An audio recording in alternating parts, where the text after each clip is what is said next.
And a warm welcome to all our viewers in Nigeria and around the world to News Cycle on Global TV Live in the nation's capital, Abuja. I am Anthony Momodu. The political crisis in Rivers State appears set for a resolution after the parties involved signed a peace deal at the meeting held at the Presidential Villa, Abuja, on Monday. The meeting, called by President Bola Tinubu, was attended by Governor Sim Fubara, his predecessor, Nyesom Wike, and other political leaders in the state. Aside Fubara and Wike, others who signed the resolution document include the PDP chairperson in Rivers State, Aaron Chukwuemeka, and the Speaker of the Rivers State House of Assembly, Martin Amelu. The resolution was also signed by the Rivers Deputy Governor Ngozi Odu and the factional Speaker of the State House of Assembly, Martin Chike, the APC chairperson in Rivers, and National Security Advisor Nuhu Ribadu also signed the document.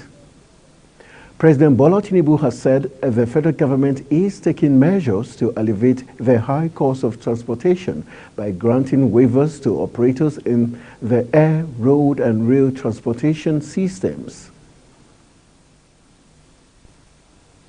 President Tinubu gave the assurance during a meeting with members of the Newspaper Proprietors Association of Nigeria at the Presidential Villa in Abuja. According to a statement issued by Special Advisor on Media and Publicity, Jury Ngalale, the consideration was as a result of the challenges faced by travelers during the festive season.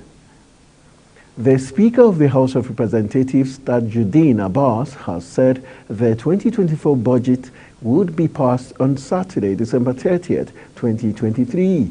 He said this as the House resumed plenary on Tuesday, December 19.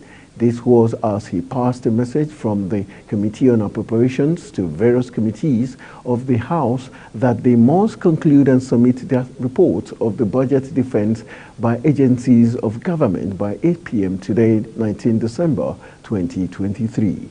The Speaker said other budget-related activities like compilation, processing, and harmonization would take place in between.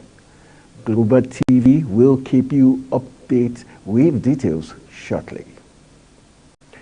The Niger State Governor Mohamed Bago has presented the 2024 budget estimate of 613.3 billion naira to the State Assembly.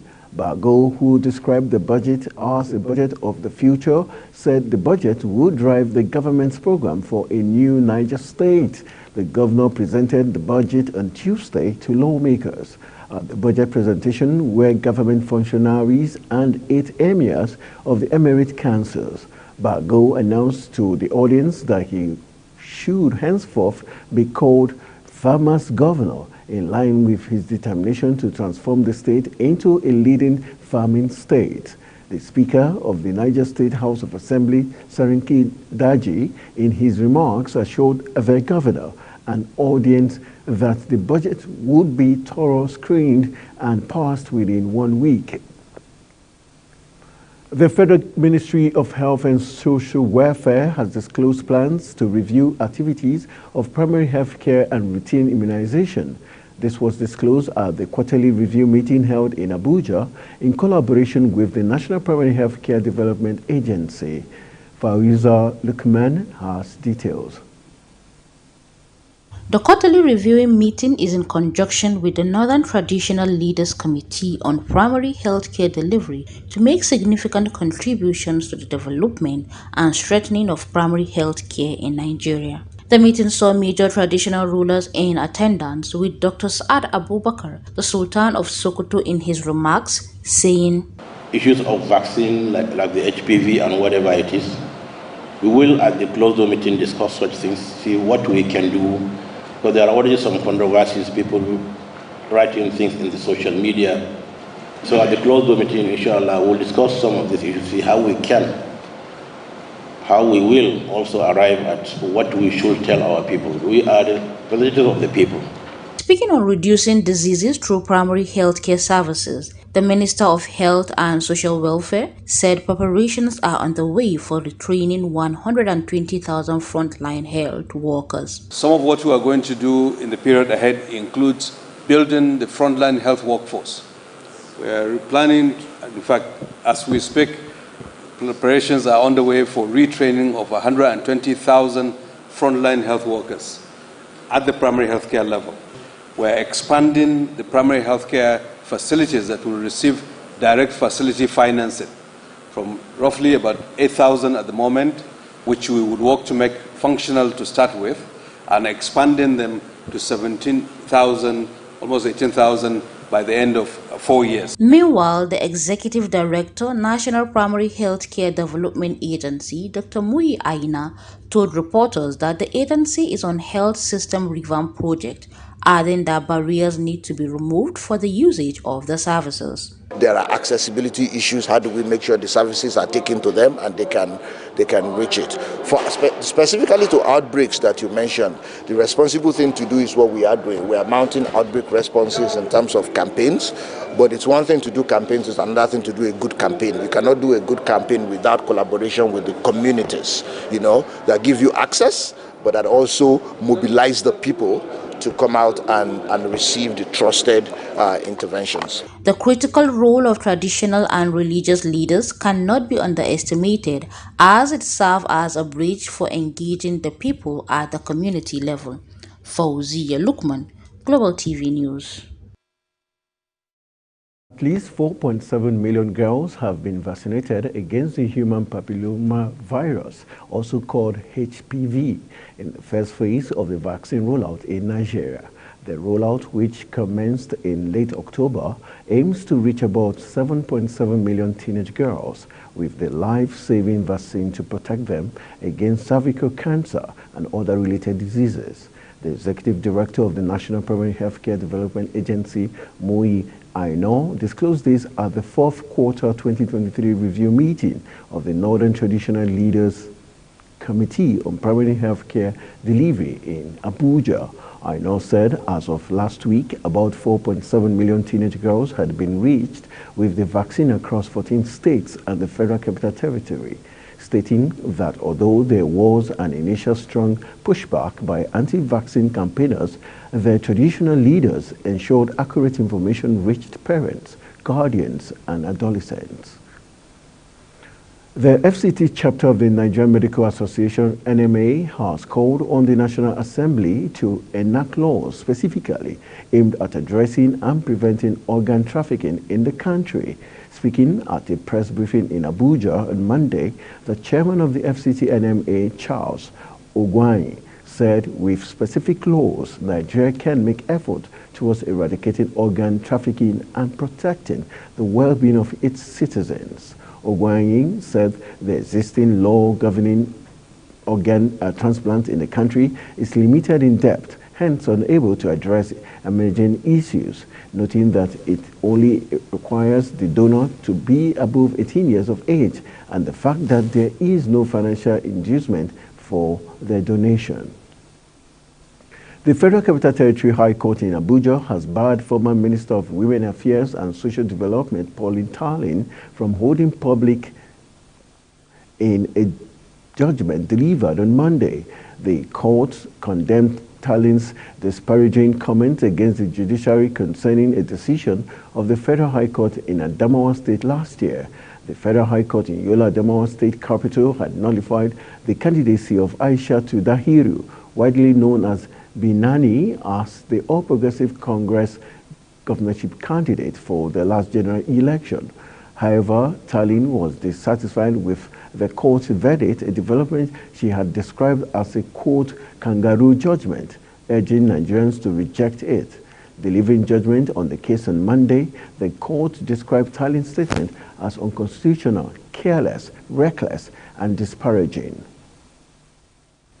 Former Minister of Power and Steel, Olu Agunloye, may soon face charges of corruption and forgery as he spends his fifth straight day in detention after submitting himself to the Economic and Financial Crimes Commission, EFCC.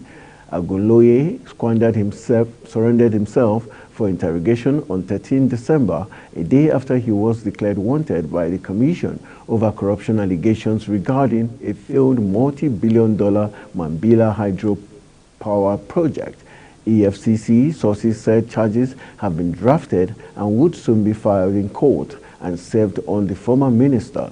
The sources said he was declared wanted because he jumped the administrative bail granted to him. The Independent National Electoral Commission (INEC) has stated its readiness to conduct by-elections to fill existing vacancies in state and federal legislatures. At a meeting with leaders of political parties and chaired by the chairman of the commission, Professor Mahmood Yakubu, INEC said conduct of by-elections and rerun polls across the country have provisionally been scheduled for Thursday, February 1st, 2024. Sharon Ajay completes the report. Following series of litigations resulting in court orders, the Commission stated that it has an obligation to conduct rerun elections in 34 federal and state constituencies made up of 1 in senatorial district, 11 federal constituencies and 22 state constituencies. The Election Petition Appeal Tribunals have ordered the Commission to conduct rerun elections in 34 constituencies made up of 1 senatorial district, 11 federal constituencies, and 22 state assembly constituencies. However, the 34 constituencies constitute 2.8% of the 1,191 petitions filed by litigants.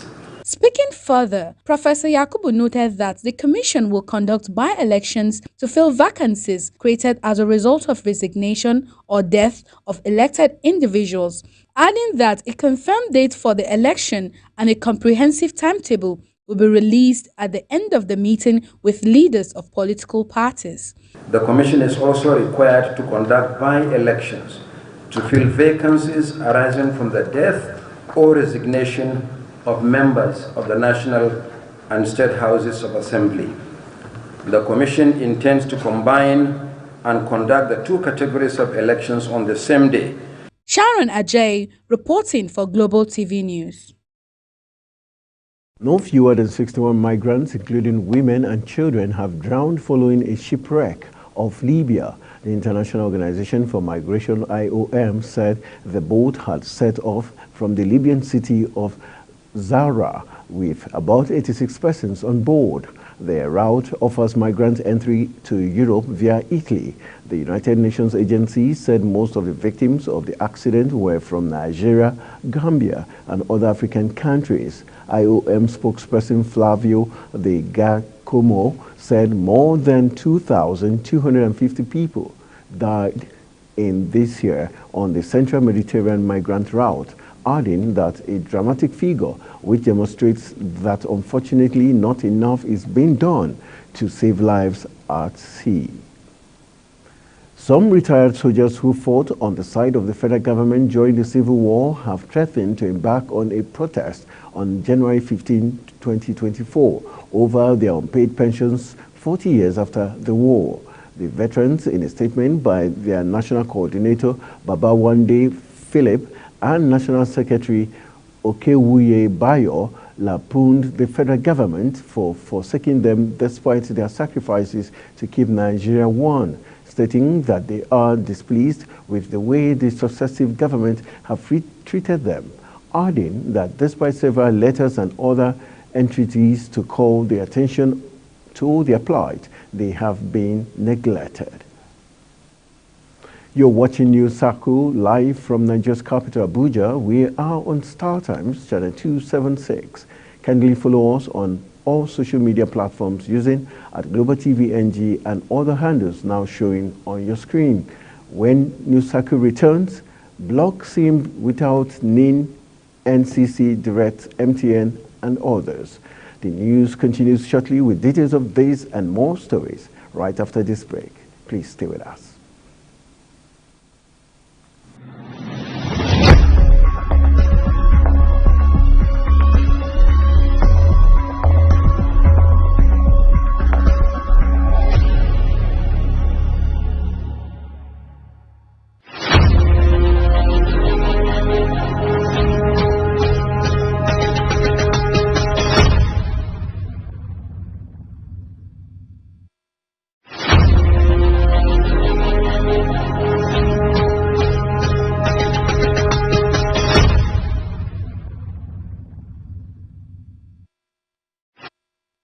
Back from the break, the EU has announced formal infringement proceedings against Elon Musk's X platform under a law cracking down on illegal online content after identifying disinformation related to Hamas's October 7 attacks in Israel.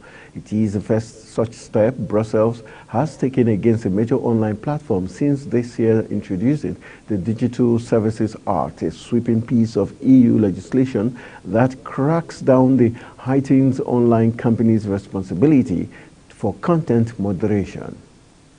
An explosion rocked a fuel depot in the Guinean capital of Conakry on Monday, injuring dozens of people, according to a doctor and local resident. The explosion, accompanied by fire, occurred shortly after midnight in the administrative and business district of Kaloun, near the port. According to reports, the explosion sent thick black clouds of smoke into the sky on Monday morning as residents fled the area where the blast occurred. Witnesses said dozens of civil protection vehicles had reached the area, but Guinean authorities did not immediately comment on the situation. Stranded residents sheltered on the hospital roof as flash floods swamped northern eastern Australia on Monday, with raging waters swerving roads and flushing crocodiles into town. Rescue teams have evacuated more than 300 people overnight, police said, and military helicopters were dispatched to help inundated areas cut off by floods.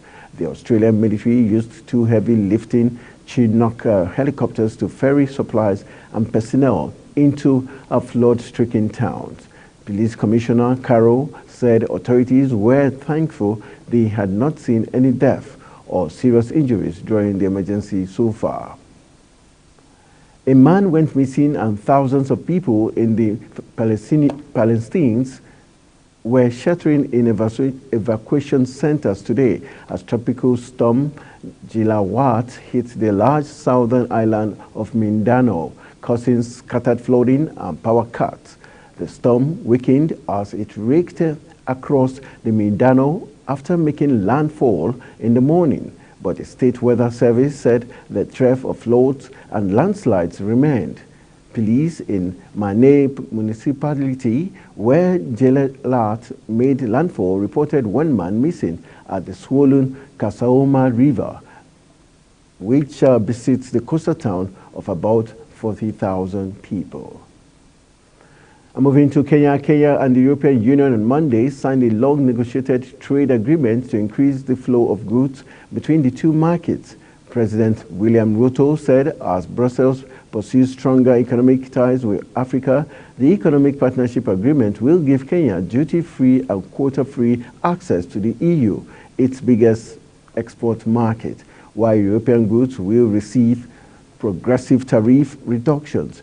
EU Chief von der Leyen said the partnership was a win-win situation on both sides and called on other East African nations to join the pact, which came after years of negotiation that concluded in June.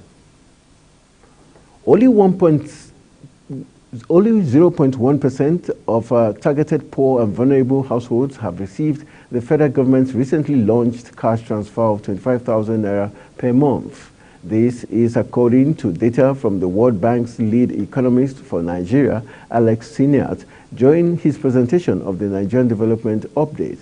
According to his presentation document, the federal government plans to make cash transfers to low-income households, paying 25,000 naira per month for 3 months. Siniat disclosed that currently 1.5 million households have received money, and the program is expected to reach 5 million households by the end of December. The Executive Secretary of Tertiary Education Fund, TED Fund, Sonny Ichono, said the board has disbursed over 400 billion naira to tertiary institutions across the country in 2023. Ichono disclosed this on Monday in Makurdi while speaking to journalists during the TED Fund's management retreat. He said that the amount represented the backlog of previous years that were not assessed and the disbursement for the ongoing year. Ochaonu said the funds disbursed were in 2 phases, and the first phase was in 2023, with the approved disbursement in the neighborhood of about 320 billion naira. The chairman further added that TED fund cannot be extended to private institutions for now due to the extant law of the country. The Senate has called for an independent budgetary provision for the Nigerians in Diaspora Commission, NIDCOM, by separating its budget from the Federal Ministry of Foreign Affairs. Chairman, Senate Committee on Diaspora and Non-Governmental Organizations, Victor Ume, made the call on Monday in Abuja while presenting the budget defense report of the committee before the Appropriation Committee. He stated Nigerians in diaspora contributed to the nation's development maximally, adding that $24 billion was remitted to Nigeria in 2022 by Nigerians living abroad. The Nigerian Communications Commission has directed MTN Nigeria, Airtel, and other telecommunications firms to fully bar phone lines without national identity numbers and those whose NIN names have not been verified. This was disclosed in a corporate notice that MTN Nigeria filed with the Nigerian Exchange Limited.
Back and sorry for the hitch just experienced. The Nigerian Communications Commission has directed MTN Nigeria, Airtel, and other telecommunications firms to fully bar phone lines without national identity numbers and those whose names have not been verified. This was disclosed in a corporate notice that MTN Nigeria filed with the Nigerian Exchange Limited, revealing the directive from NCC and the attached deadlines for the barring.